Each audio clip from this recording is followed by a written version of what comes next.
Дискусія, яка об'єднала удзельнікаў з 5 сельскіх раёнаў вобласці, адразу пачалася з абмеркавання праблемных пытанняў. Недахопу кадраў, асабліва сярэдняга звяна і замацавання моладзі на першых працоўных месцах. Быў прызнаны факт, што распрацаваны алгарытм замацавання маладых кадраў у сельскай мясцовасці недастаткова эффектыўны. Основные отрицательные факторы в деревне – это отсутствие именно вот этого социокультурной среды, отсутствие клубов, мест развлечений, некачественное интернет-покрытие, не всегда качественные жилищные условия.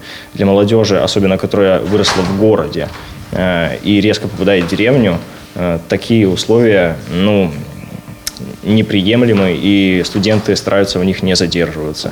Поэтому очень важно создавать для них такие условия. Недахоп спецыялістаў, асабліва вузкага профілю, адзначаецца і ў гарадской мясцовасці і тычыцца найперш сфер прамысловасці і медыцыны. Гэта праблема таксама была ўзнята, як і пытанне адсутнасці працоўнай стажыроўкі ў час вучобы і малая колькасць гадзін практыкі. Удзельнікі дыскусіі лічаць выйсці ў распрацоўцы і дакументальным замацаванні праграмы практыка-арыентаванага навучання. Пэўныя крокі ў гэтым напрамку ўжо робіць Полесский университет. Это проект дуального обучения, он многими вузами сейчас поднимается, и мы за, потому что то, что можно реализовать в пределах университета, фактически у нас реализовано. У нас лаборатории прекрасные, у нас практические опыты, у нас очень много и научных, и студенческих лабораторий, практикоориентированных. Но этого в любом случае недостаточно. То есть мы сейчас говорим о том, что обучение должно вестись и на базе учебного заведения, и на базе предприятий. Дзейнасць студатрадаў і тэма другаснай занятасці студэнтаў таксама на павестцы сустрэчы.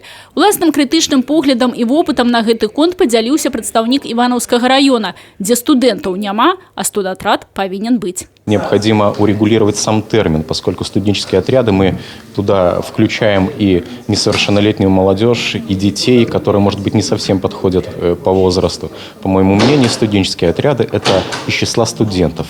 Полноценные, хорошие студенческие отряды из числа совершеннолетних, с которыми можно заключать срочные трудовые договоры. Сярод патрабуючых дапрацоўкі на дзяржаўным узроўні пытанняў і студэнцкае самакіраванне. Сёння яно юрыдычна не акрэслена і заканадаўча не замацавана.